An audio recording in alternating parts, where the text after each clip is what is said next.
여리고성을 무너뜨렸는데 아무것도 하나님께서 가지지 말고 다 하나님께 바쳐라. 하나님에게 바쳐진 것, 이제 헤렘이라는 단어를 사용하는데요. 하나님에게 다 바치라고 했는데 불순종한 사람이 있었어요. 7장에 아간이라는 사람이 나오는데, 네, 아간이 범죄하죠. 아이성에 전투를 치르는데 지는 거예요. 근데 그 원인을 알아봤더니 아간 때문이다라는 그런 결과를 얻게 됩니다. 그래서 이 아간 이야기를 하기 잠깐 전에 성을 정탐한 그 정탐꾼들에 대해서 잠깐 보려고 우리가 잘 아는 유명한 정탐꾼, 정탐꾼을 오늘날 용어로 바꾸면은 수색대 정도? 그렇지만 그 중에 탁월한 능력이 있었으니까 특전사? 유시진 대위가 특전사 소속이죠. 어쨌든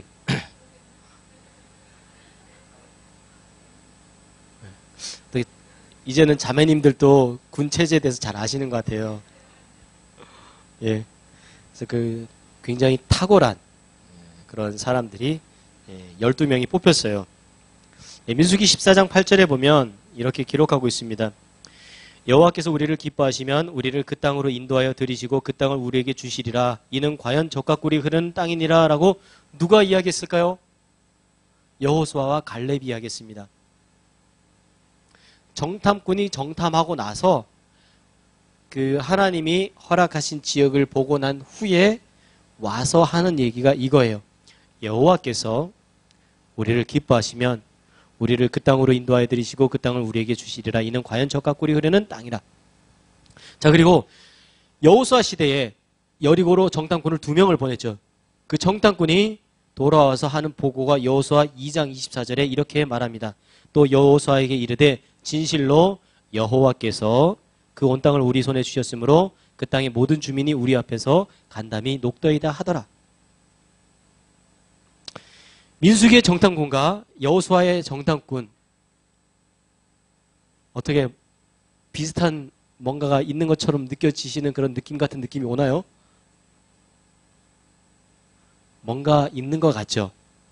자, 그런데 아이성을 정탐하는 정탐꾼을 보냈어요. 아이성을 보낸 정탐꾼 여호수아 7장 3절에 이렇게 말합니다.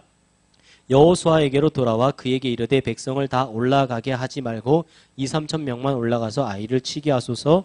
그들은 소수이니 모든 백성을 그리로 보내어 수고롭게 하지 마소서 하므로. 뭔가 다른 게 좀 느껴지십니까? 뭐가 다른가요? 그 전에 정탐꾼, 선대 정탐꾼들, 과거의 정탐꾼들, 그들과 아이성을 정탐한 정탐꾼은 과연 무엇이 다른가?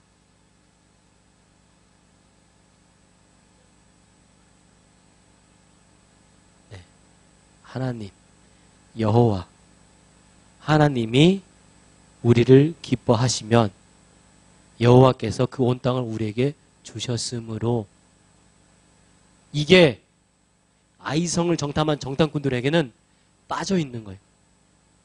아이성을 정탐한 정탐꾼들은 가서 보니까 지들이 판단하는 거예요. 지들이 판단해가지고 여호수아에게 가서 보니까 다 안 가도 될 것 같아. 성이 작으니까 한 2~3천 명만 가도 될 것 같다고 지들이 판단하고 여호수아에게 그렇게 하라고 명령하게끔 명령 아닌 명령 같은 걸 하고 있는 거예요. 이것은 여리고성 함락 이후에 드러나는 이스라엘 백성의 교만함입니다. 여리고성 누가 무너뜨렸다고요? 하나님이 무엇을 통해서? 이스라엘의 순종을 통해서 무너뜨린 게 여리고예요. 하나님이 무너뜨리셨는데 아이성은 가보니까 만만하고 조그맣거든. 그러니까 정탐꾼들이 자기들이 판단하는 거예요. 내가 볼 때 2, 3청년만 가도 충분하다라고 지들이 판단하는 거예요. 정탐꾼은 뭘 하는 사람입니까? 상황을 보고 판단하는 사람입니까? 판단은 리더가 하는 거죠. 판단은 여호수아가 하는 거고, 여호수아가 그런 판단을 하기 위해서는 여호수아는 그런 상황을 하나님에게 묻고, 그럼 하나님이 판단하시고 하나님이 결정하셔서 여호수아에게 명령하시고, 그럼 여호수아가 하나님으로부터 받은 그 명령을 이스라엘 백성들의 명령에서 진행하는, 이것이 바로 이스라엘이 행해야 할 가나안 정복 전쟁이란 말이에요.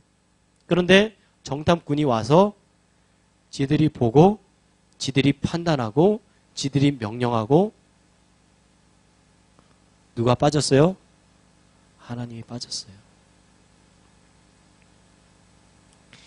교만은 하나님이 빠지면 바로 교만해지는 겁니다. 내가 하면 교만이, 하나님이 하시면은 순종이지만 내가 하려고 하는 순간, 내가 판단하는 순간, 내가 결정 내리는 순간, 그것은 바로 교만이라는 겁니다. 그럴 때에 이들이 교만했어요. 이미 이스라엘 백성들 안에 교만이 들어왔습니다. 그리고 그 교만함을 가지고 전쟁을 치렀고요. 하나님은 그 교만함도 보셨고, 그리고 불순종도 보셨던 거예요. 그래서 이것을 그냥 두면 안 되겠다. 이제 처음 시작인데, 이제 막 전쟁을 시작하려고 하는 이 초기에 이런 정탐꾼들의 교만과 아간의 범죄가 맞물려서 이스라엘 백성들이 작은 성 아이성에서 전쟁에 진 거죠. 불순종하면 어떤 결과가 이루어지는가, 특별히 전쟁의 영역에 대해서 신명기 28장 20절부터 25절에 기록합니다. 특별히 28장 25절만 한번 같이 찾아서 읽어볼까요? 신명기 28장 25절.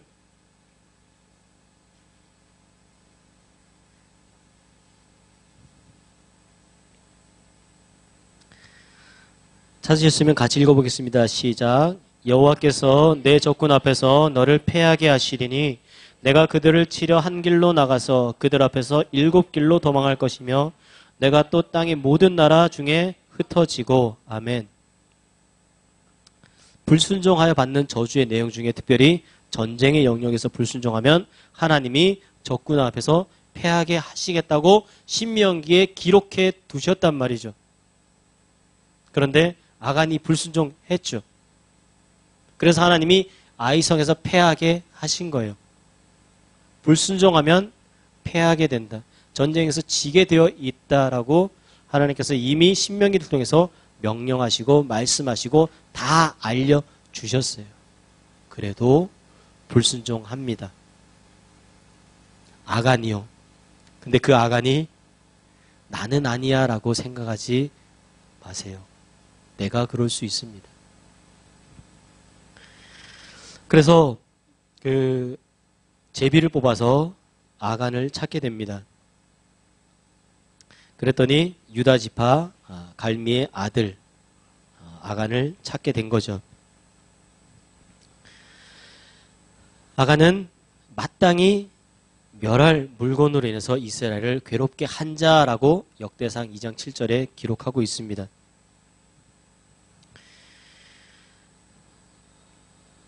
아간이 숨긴 것이 무엇입니까? 시날산의 아름다운 외투 한 벌, 은 200세겔, 금덩이 한 덩이. 왜 숨겼을까요? 좋은 거니까. 아까우니까.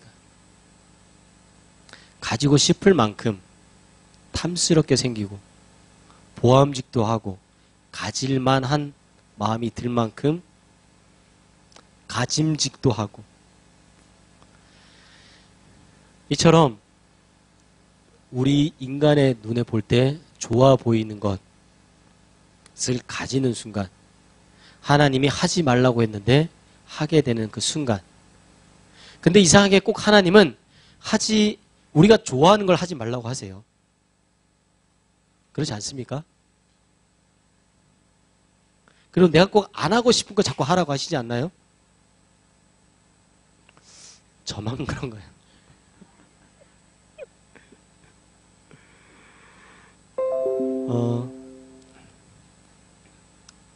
제가 2003년에 DTS를 하면서 그때 이제 술과 담배를 끊었어요. 저는 술을 굉장히 몸에 잘 받고요. 즐겨하고 좋아합니다. 이 술이라는 것을 내 머릿속으로 인지하고 이것을 마실 때에 좋다라는 것을 알고 마시기 시작한 게 국민학교 6학년 때. 그리고 대학교 때는 한창 그 과시욕 이런 게 있어서 내가 한 번에 이 정도까지 먹어봤다라는 것을 한번 해보기 위해서 5000cc 맥주 5000cc를 원샷 한 적이 있어요. 그렇게 생겨 보이나요? 네. 근데 어쨌든 제가 하나님을 올바르게 만나고 나서 제가 이제 알게 된 거는 하나님이 기뻐하시지 않는다. 그 술과 담배를 끊은 이유는 심플했어요. 뭐냐면 내 몸은 강력하게 원하나 하나님이 기뻐하시지 않기 때문에 내가 더 이상 하나님이 기뻐하시지 않는 일을 하지 않겠다. 그거 하나로 끊은 거예요. 정말 한 번에 단칼에 무자르듯이 그렇게 하지 않으면 할 수가 없었던 상황이었어요. 어쨌든 그러면서 하나님은 제 삶에서 제가 좋아하는 것들에 대해서 하나씩 하나씩 버릴 수 있도록 포기할 수 있도록 그리고 그것이 힘들지 않도록 허락해 주셨어요.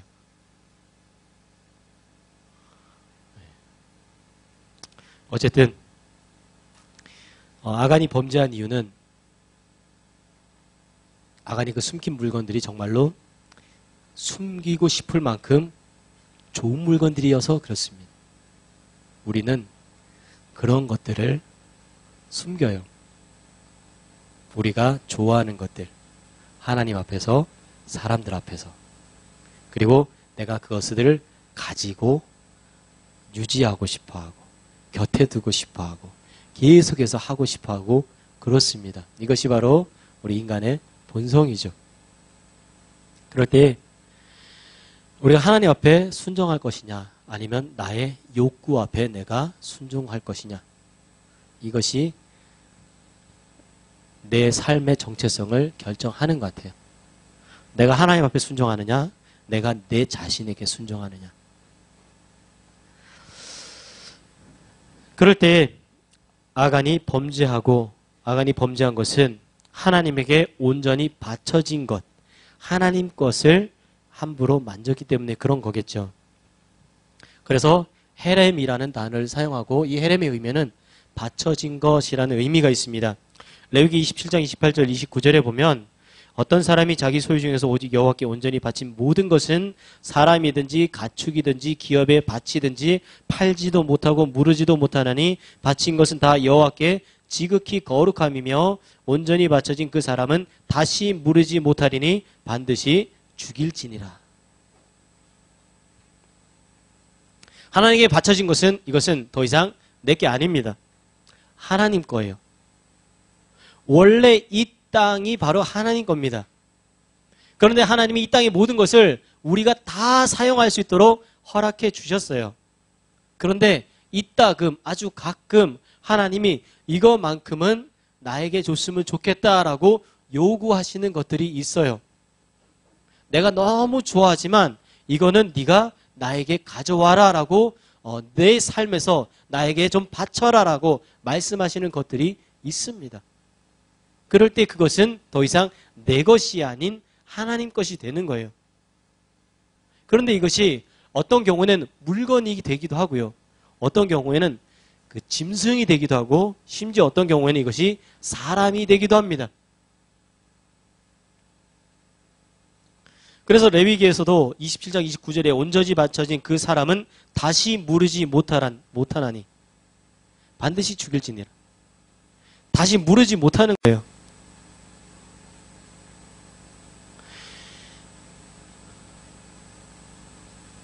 제가 좋아하던 것을 하나님께 2개를 드렸거든요, 과거에.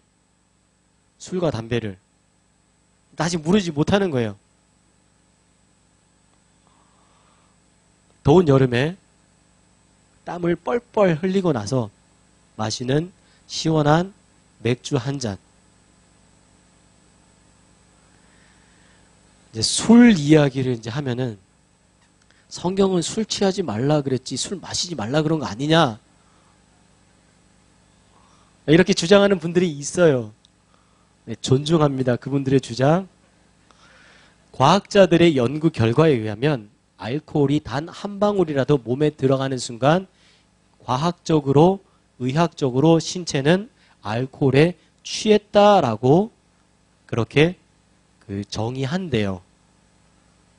과학자들, 의사들이 정의에 의하면 단지 그 농도가 몇 퍼센트 되느냐 이걸 가지고 도덕적으로 판단하는 거죠.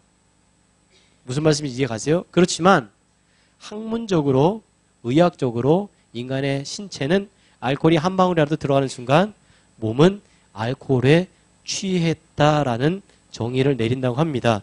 그래서 성경은 술 취하지 마라 그랬지 술 마시지 말라 그러진 않았다라고 주장하시는 분들에게는 제가 꼭 이 말씀을 해드립니다. 한 방울 마시면은 일단 학문적으로 취하셨습니다. 예. 어쨌든 제가 여기서 드리고 싶은 말씀은 하나님께서 우리 가운데 내놔라고 말씀하시는 것, 나에게 바쳐라라고 말씀하시는 영역들이 있다는 거예요. 그것이 나의 재능일 수도 있고요. 나의 시간일 수도 있고요. 어쩌면 나의 인생 전체일 수도 있고 혹은 내 삶의 어떤 한 영역일 수도 있고 혹은 내가 좋아하는 어떤 한 분야일 수도 있고 그런데 하나님께서 이것들을 요구하신다면 우리는 기꺼이 순종함으로 이것들을 내어드릴 수 있는가?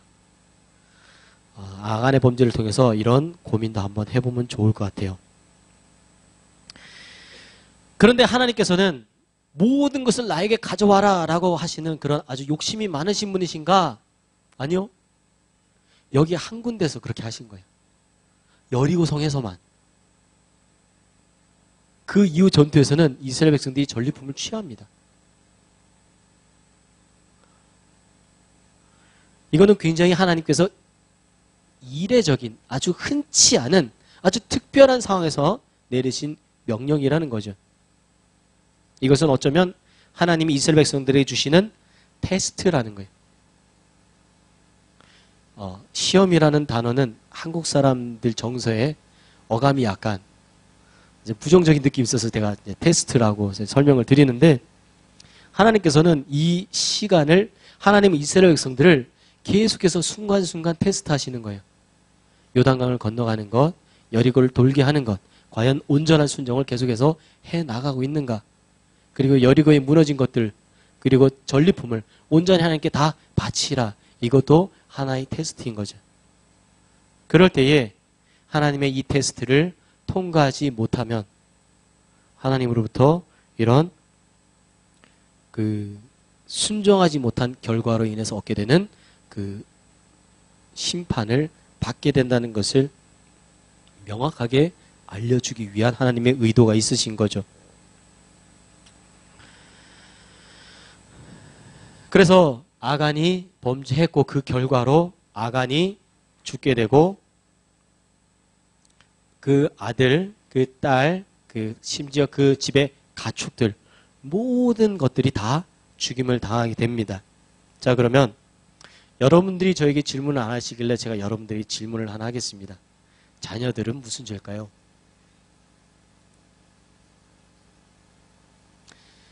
짐승들은 무슨 죄일까요?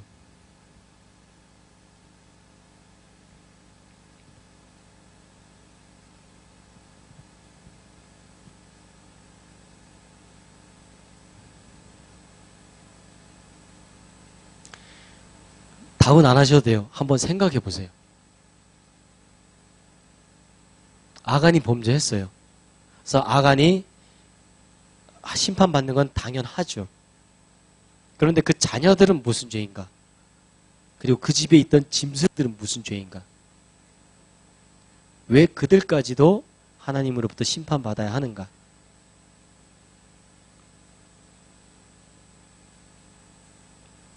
신명기 24장 16절에 보면 이렇게 기록되어 있습니다. 아버지는 그 자식들로 말미암아 죽임을 당하지 않을 것이요 자식들은 그 아버지로 말미암아 죽임을 당하지 않을 것이니 각 사람은 자기 죄로 말미암아 죽임을 당할 것이니라고 기록되어 있는데 자녀들은 무슨 죄일까?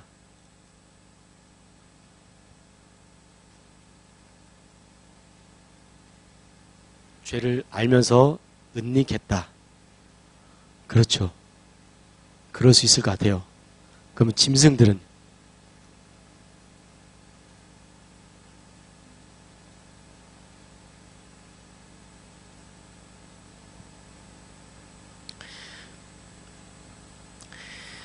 가나안 정복 전쟁에 대해서 어제 말씀드린 것이 기억나세요? 그냥 단순히 한 민족, 그 지역에 살고 있었던 민족을 사람을 죽이는 것의 의미가 아니라 그 땅에 가득한 죄악을 진멸하는 의미다라는. 마찬가지로 아간과 자녀들과 짐승들까지 다 그 하나님으로부터 심판당한 이유는 신명기에 아버지는 자녀들의 죄로 자녀는 아버지대로 죽임당하지 않을 것이다의 의미가 아니라 이것은 하나님이 그 땅에 대한 죄악을 멸하시는 그런 과정인 거거든요. 그럴 때에 그 땅의 죄악을 멸하기 위해서 그 땅에 존재하는 모든 것, 사람이며 짐승이며 그 모든 것까지도 하나님이 멸하시는 전쟁이 바로 가나안 전쟁이라는 거죠.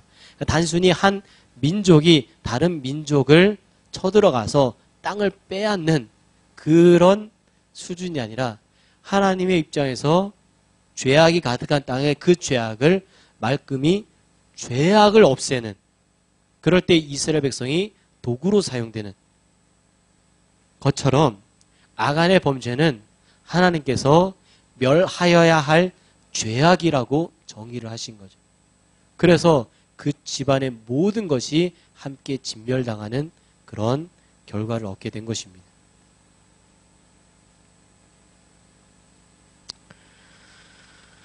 오늘날에도 이것이 동일하게 적용될 수는 없겠지만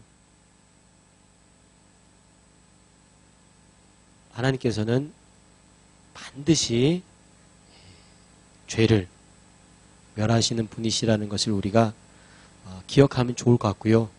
그런데 참으로 감사한 것은 정말 오래 참으신다는 것. 예, 그리고 이제 아이성 전투가 이제 8장부터 시작이 됩니다.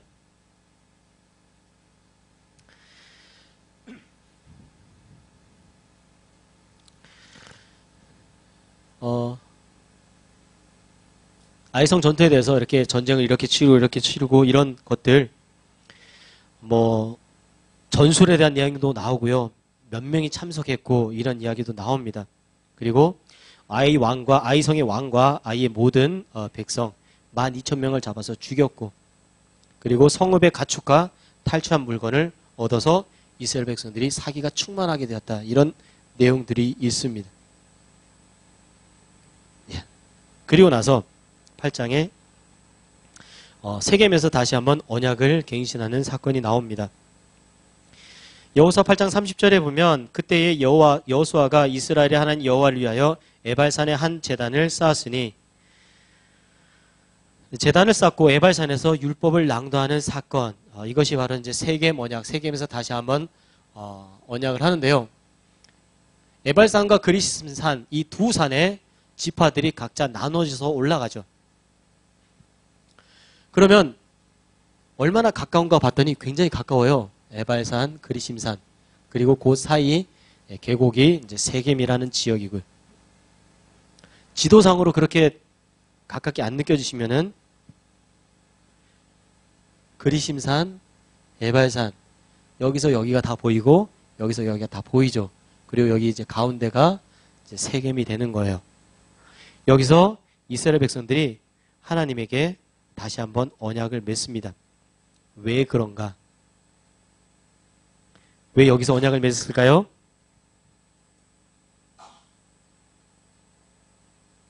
신명기에 기록해 놨기 때문에 그래요. 신명기 27장 1절부터 8절 내용에 보면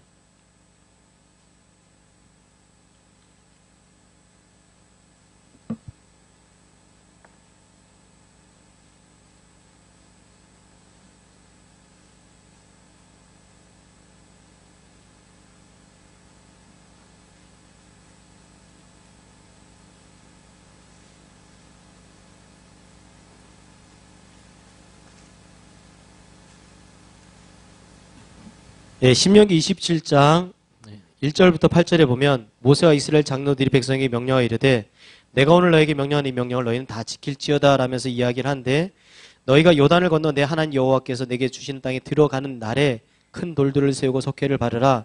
요단을 건넌 후에 율법의 모든 말씀을 그 위에 기록하라.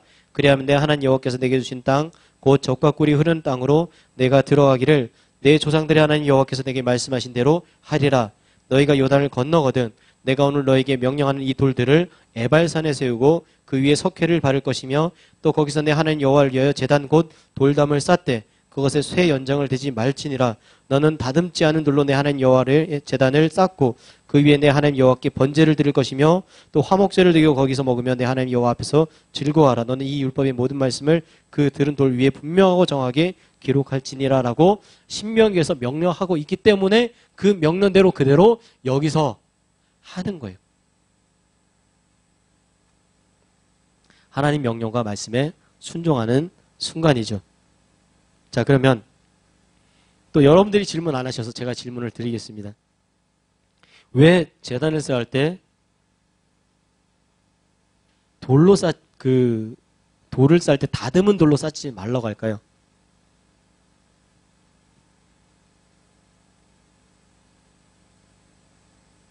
왜 다듬은 돌로 쌓으면 안 됩니까?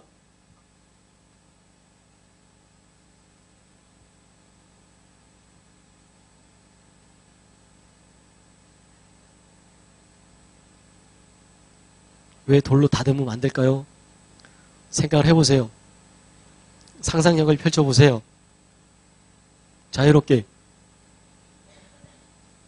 틀려도 괜찮지 않습니까? 잠깐 민망하면 되지.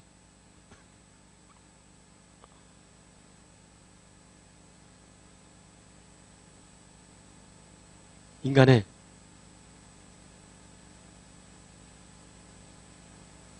감사합니다. 또 다른 분.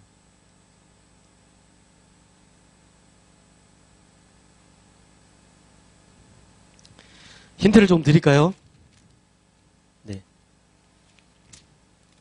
성경을 잘 읽으세요. 8장 31절에 쇠 연장으로 다듬지 아니한 새 돌로 만든 제단이라고 기록되어 있죠.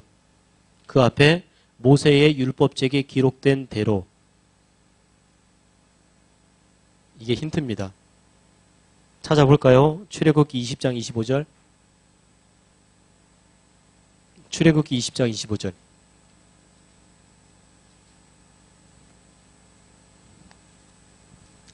찾으셨습니까?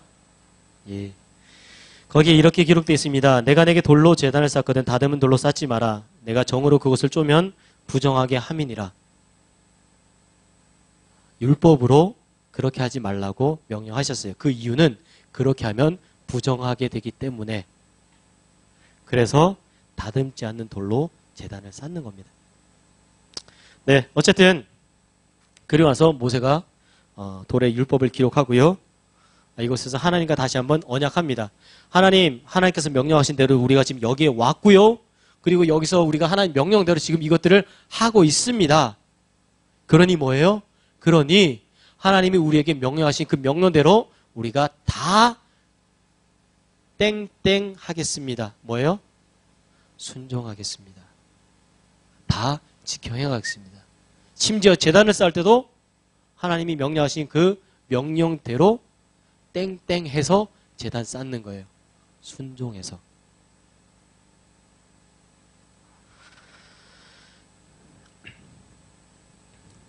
그래서 이것이 하나님의 명령과 말씀에 순종하는 삶이 얼마나 중요한지를 보여주는, 또 가르치는 그런 사건인 거죠. 그리고 이제 기브온과 구장에 보면은 기브온이라는 사람들이 찾아와요. 아이성을 정복한 이후에 소문이 납니다. 소문을 들었는데 그 히브리 사람들이 여리고를 점령하고 아이도 점령했다더라. 그리고 계속해서 쳐들어올 건데 헷, 아모리, 가나안, 브리스, 히위, 여부스의 모든 왕들이 이 소문을 들은 거예요. 그리고 나서 모여서 다 같이 여호수아와 이스라엘 백성과 함께 싸우려고 모이는데 기브온 족속도 이야기를 듣습니다. 여호수아가 여리고와 아이에게 행한 일, 여호와에 대한 소문, 애굽에서 행하신 모든 일, 요단 동쪽의 아모리 사람 두 왕 시온과 옥을 죽인 그 사건, 이걸 다 들어요. 듣고 나서 반응은 다르다는 겁니다. 헷, 아모리, 가나안, 브리스, 히위, 여부스 사람들은 듣고 나서 다 같이 마음을 모아서 뭘 했냐면 이스라엘에게 맞서 싸우겠다. 그런데 기브온도 다 들었어요. 그리고 나서 듣고 나서 하는 행동은 꾀를 내고 이스라엘과 조약을 맺는.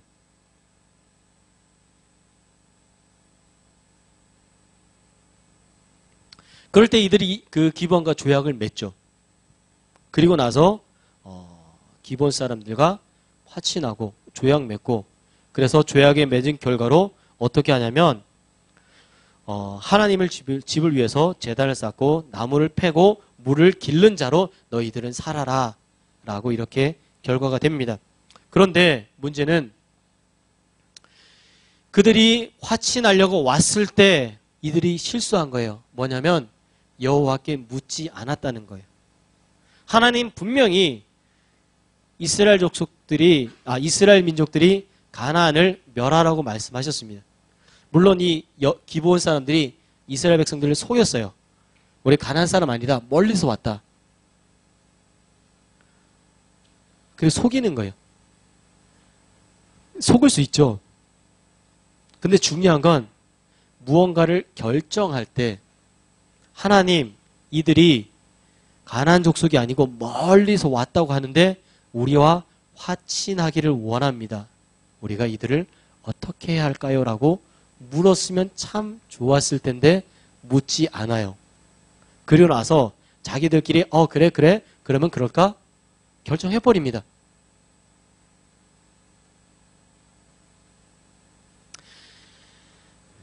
하나님이 이 일을 가지고 분노하시거나 화를 내시진 않으세요. 그 이유는 이들이 이스라엘과 싸우려고 하는 것이 아니라 겸손하게 자신을 낮추고 하나님의 언약과 하나님의 율법과 통치 아래 들어오겠다는 마음이 있었기 때문인 거예요. 그래서 하나님께서는 이들을 진멸시키지는 않으십니다. 그렇지만 문제는 이스라엘 백성들의 태도라는 거죠. 하나님에게 묻지 않았다는 겁니다. 이것이 결국 이스라엘 백성 안에서 그 회중들이, 족장들을 향해서 회중들이 분노하게 되는 그런 사건이 되었다는 거죠. 그리고 결정을 내립니다. 이스라엘의 족장들은 온 회중을 위하여 너희가 우리를 섬겨라 라고 결정되지만 여호수아는 내 하나님 집을 위하여 라고 다시 결정 내려줍니다. 그래서 이들이 여호와의 제단을 위해서 나무를 패며 물을 깃는 자로 이스라엘 백성 안에서, 이스라엘 족속 안에서 함께 살아갈 수 있게 된 것이죠. 그럴 때에 기브온은 가나안 족속입니다.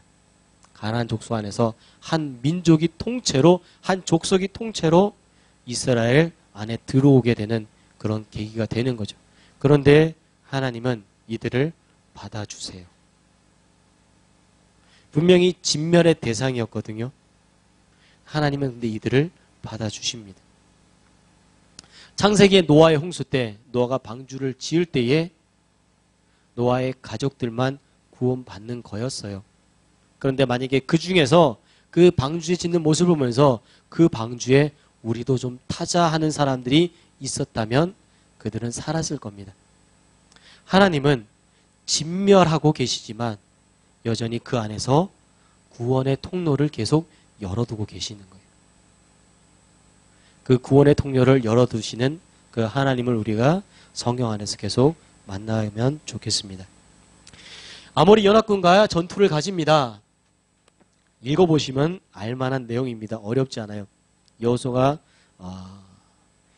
공격받은 기본을 구하기 위해서 길갈에서 기본으로 올라가고요. 기본 사람들을 속히 구하러 갑니다. 그럴 때 우리가 좀 보고 싶은 구절은 11장에 나오는 10장 11절에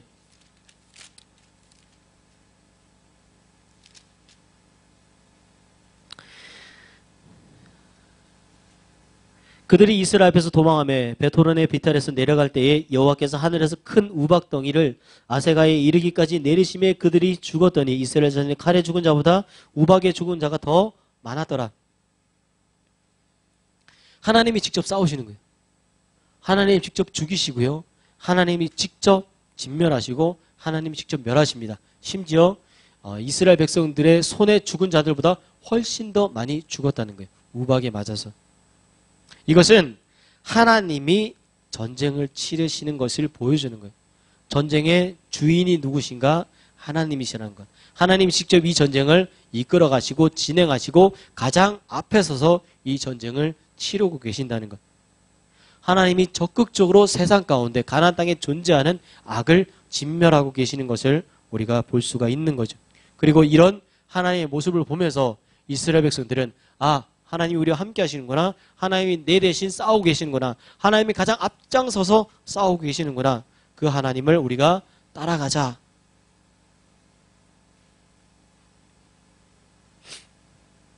이것이 바로 하나님의 전쟁인 거죠. 하나님의 전쟁에서 우리에게 필요한 것은 무엇입니까?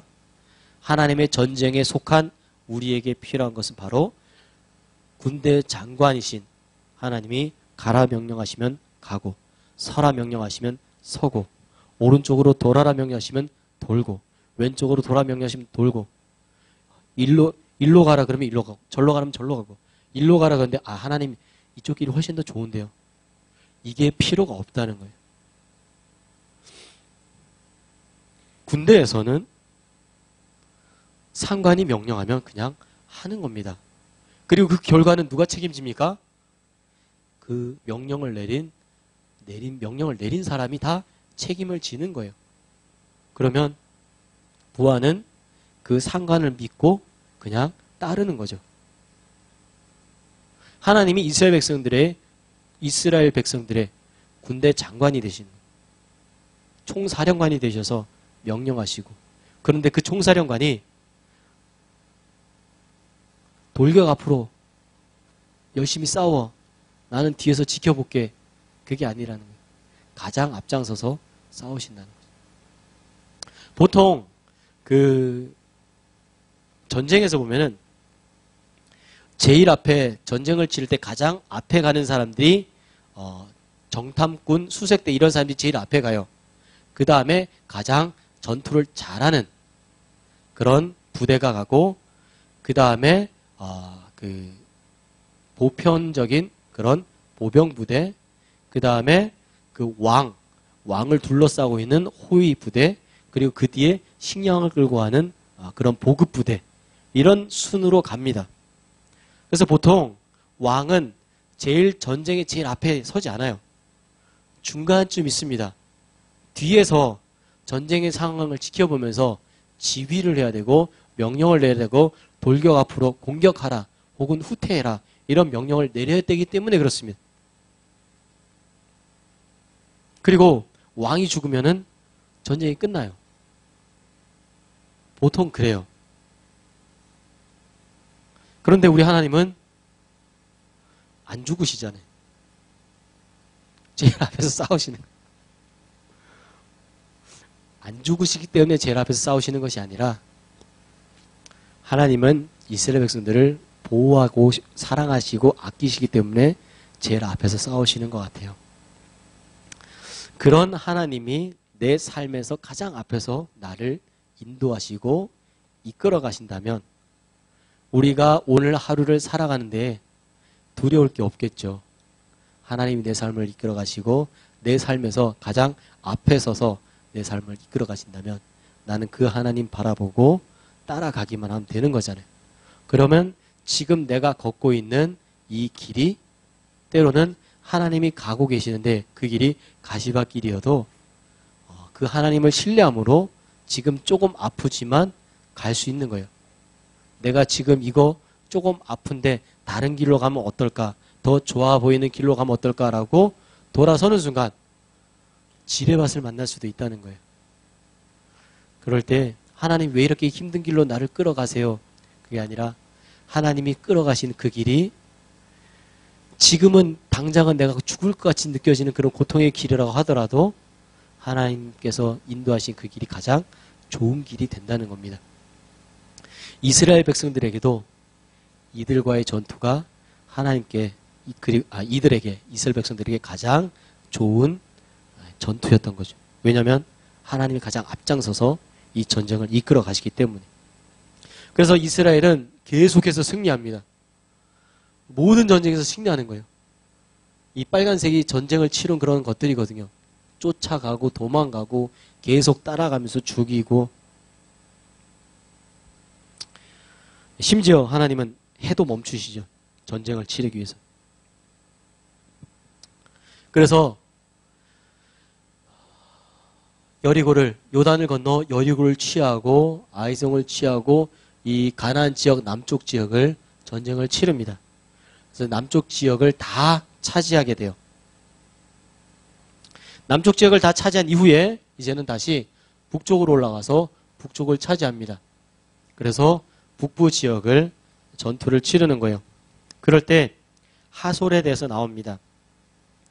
하솔은 가나안에서 가장 큰 그리고 가장 중요한 그런 도시 국가라고 기록하고 있어요. BC 1850년에 기록된 이제 마리 문서에 의하면 하솔은 청동을 만드는 데 사용되는 주석을 취급하는 교역의 중심지였다라고 기록합니다. 청동은 그 당시에 굉장히 중요한 그런 금속이거든요. 무기를 만들 수 있고 농기구를 만들 수 있고, 그래서 철이 발견되기 전까지 청동은 가장 강력한 그런 무기를 만들 수 있는 그런 재료였는데, 그 청동을 만드는데 가장 핵심인 주석, 이 주석을 취급하는 교역의 중심지가 바로 하솔인 거죠. 그러면 각 나라에서 이 청동을 만들고 싶으면은 하솔에 와야 되는 거예요. 하솔에서 사가야 되는 거예요. 돈을 많이 주고 비싸게 팔아도 사가야 되는 거예요. 그러니까 하솔이 커질 수밖에 없는 거예요. 부강해질 수밖에 없고 강력해질 수밖에 없는 겁니다. 우리나라의 그 군사력은 전 세계에서 10위 안에 든다 그래요. 그렇게 들었습니다. 근데 우리나라는 굉장히 강력한 군사력을 가지고 있지만 별로 힘을 못 써요. 10위 안에 들어가는 큰 나라들이 우리나라 주변에 다 있기 때문에 그래요. 일본, 러시아, 중국, 그리고 우리에게 영향을 주는 미국. 이들이 다 10위 안에 드는 우리나라보다 훨씬 더 센 군사력을 가진 나라들이기 때문에 하필 그 사이에 끼어가지고 이런 느낌인 거예요. 전교 10등 하는데 우리 반에 전교 1등부터 5등이 다 있어. 느낌 확 오세요? 네. 그런데 이 군사력은 그 나라의 경제력과도 굉장히 밀접합니다. 군사력이 세다는 것은 그만큼 그 나라가 부강하고 영향력이 있고 그런 나라거든요. 하솔이 오늘날로 치면 하솔은 마치 이제 미국과 같은 거예요. 가나안에서 가장 강력한, 가나안에서만큼은 물론 가나안을 벗어나면 뭐 이집트도 있고 애굽도 있고 뭐 미타니도 있고 히타이트도 있고 뭐 더 많이 있겠지만 가나안 안으로 한정하자면 가나안에서는 하솔이 가장 센. 그래서 좀 더 상세하게 기록하고 있죠. 근데 이 하솔까지도 점령합니다. 그리고 하솔을 불태우죠. 11장 15절 같이 한번 볼까요?